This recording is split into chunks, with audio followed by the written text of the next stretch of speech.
So yung main course ko is yung respeto sa mga matatanda ay dapat nating panatilihin sa puso at sa isip. At yung pagmamahal sa kapwa at yung respeto sa kalikasan ay dapat din ipanatili, dahil walang magagawa yung ating pag-abuso o pagkawala ng respeto sa ating pamilya o doon sa ating kalikasan.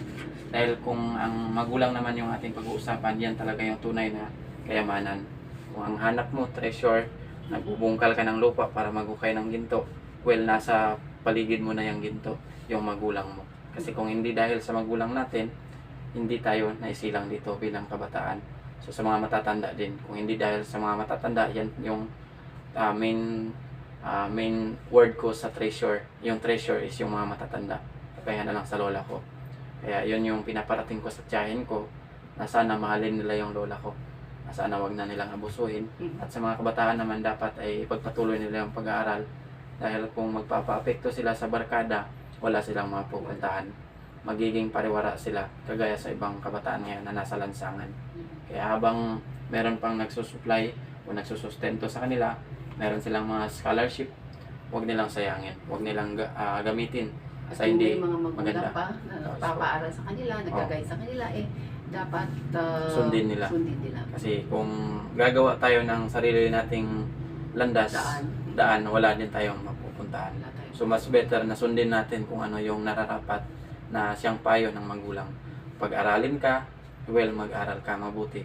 Dahil hindi ako nakapagtapos, well, advice ko na lang ito sa inyo, dahil darating at darating na ang panahon, this coming 2024, wag po kayo mag-alala, mag-aaral din ako ulit. So, in become yung idolism ninyo sa mga nabigkas ko doon sa Tool for Inaction na magiging lawyer. So, in this side, si Ala na yung bahala dyan.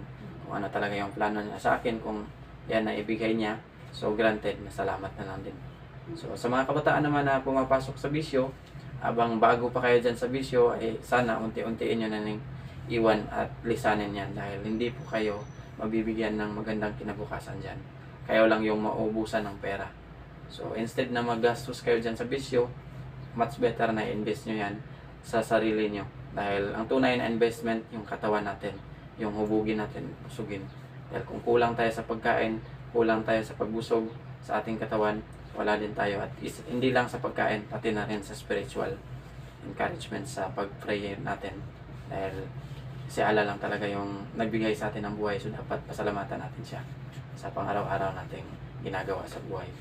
So yun lang po, at naway magbalik yung pagmamahal at respeto sa bawat isa, at magpatuloy po ang layuning mapagkaisa tayong ulit.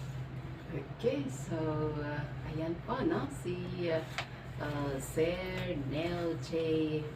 Matunding, no? Isa pong vlogger, isa pong maglalakbay, sakay ng kanyang padjak.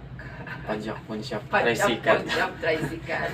Okay, kakaibang padjak to. Akala ko padjak bonggaw kasi marami po kaming padjak dito. Phone shop po.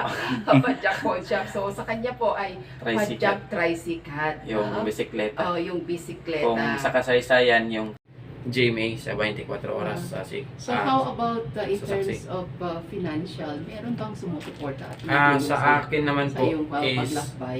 yung sa paglakbay ko talaga, minsan nagbebenta talaga ako ng pantisal para ma-sustain yung pag-susupply ko sa aking pang travel fee sa barko, at sa mga yung tawag dito, kung masiraan ako pag ikarga ng bonggo or hilahin, magbibigay talaga ako ng 100 o 200. So dyan So po magkano naman ang fare ng iyong tricycle? dito, pag una kong punta dito, akala ko kagaya lang sa Allen Port doon sa Surigao na 300 lang. Dito 700. So medyo mabigat siya, at yung tao naman 1.5. So medyo mabigat din siya. So sabi ko, at least nalaman ko na kung magkano yung fare, at ma-i-relay ko sa ibang tao kung magkano. Kasi yan yung kadalasan nilang tanong. Kung sakali pupunta kami dyan, magkano ang pamasahe? Saan kami didirekta?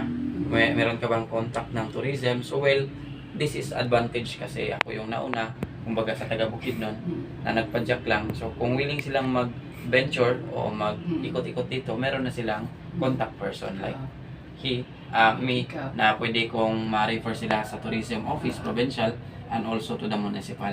Mm. So indicated kasi itong aking biyahe para masuportahan talaga lalo yung economics, tourism attraction natin. Ganun activity. Mm. So hopefully you can visit Sangay Siapo, and the longest sandbar in the Philippines. Actually hindi po lang sa ano no, dito sa Tawi-Tawi, sa Barm, kundi buong Pilipinas Yes po. po. Yung sandbar na yan.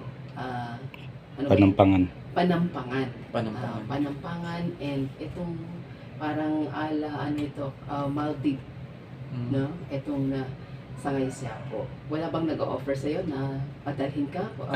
Actually, pupunta ang doon. tourism, papuntahin doon sana ako dyan sa mga lugar na yan. Kaso lang, yung biyahe ko kasi is 1 year lang yung target ko sa pag-ikot sa Pilipinas. So, Okay. short of time ako sa pagstay. Yung akin lang is, na main ko, napuntahan is yung capital city lang.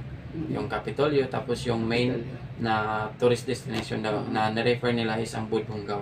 Kasi kung hindi ka, kung makapunta ka daw ng Tawi-Tawi, pag hindi ka makaakyat sa Budbungaw, hindi daw totoo. Hindi totoo. Oo, na- so na- scripted, nakapunta ka dito. edited yung Edited. picture mo.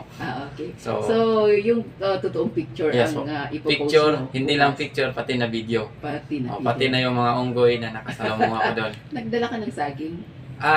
Now, hindi kami nakabili. So, Hindi junk kayo foods yung naibigay namin. Nag-alala nga ako kasi marami Hindi na yung akong pwede doon, bawal. marami na akong nakita dong mga cellophane na yung unggoy kinakain yung cellophane. Kinakain? So, mas Malalason yun. mas kuwan talaga advisable ko sa mga turista. Mm-mm. Kung sakaling aakyat sila ulit, kung may susunod sa akin dito, na advisable saging yung dadalhin nila Mm-mm. para ma-enjoy yung unggoy. So, anong napapansin mo, maliban dun sa unggoy, ano pang napapansin mo na meron doon na pwede natin ibahagi, pwedeng ipagmalaki ng tawi-tawian? Dun sa Budbungaw, sa pag-akyat ko, yung mai-relay ko, hindi lang sa pag-welcome ng unggoy tayo ma-impress. Dun na din sa mga tourist spot, yung mga deck, at also yung mga signages na makikita dun, Tanglaw yung the first mosque in the Philippines, no, Mm. na gawa noong 1380. So karagdagang kaalaman sa mga katutubo o sa mga kabataang kasalukuyang ngayon na generation, ano. Kasi Oo. yung ibang mga generation ngayon is ang hilig mag-adventure at magkaroon ng kaalaman. So kagaya ko bilang manlalakbay gamit ang padyak. So marami akong nalalaman. So ito ay ipapublish ko if ever na magawa na talaga ito ng pelikula. So ma-indicate ito sa first film in the Philippines na merong binata na nagpadyak, umikot sa buong Pilipinas. Last 2022, Bukidnon to Manila lang. Pero ngayon, Bukidnon to Tawi-Tawi na naman yung biniyahe ko. Wala kang napansin nung isang window doon ay makikita mo yung some part of Sabah, Malaysia. Kita po. Nakita mo? Kaso lang, inulan kami pag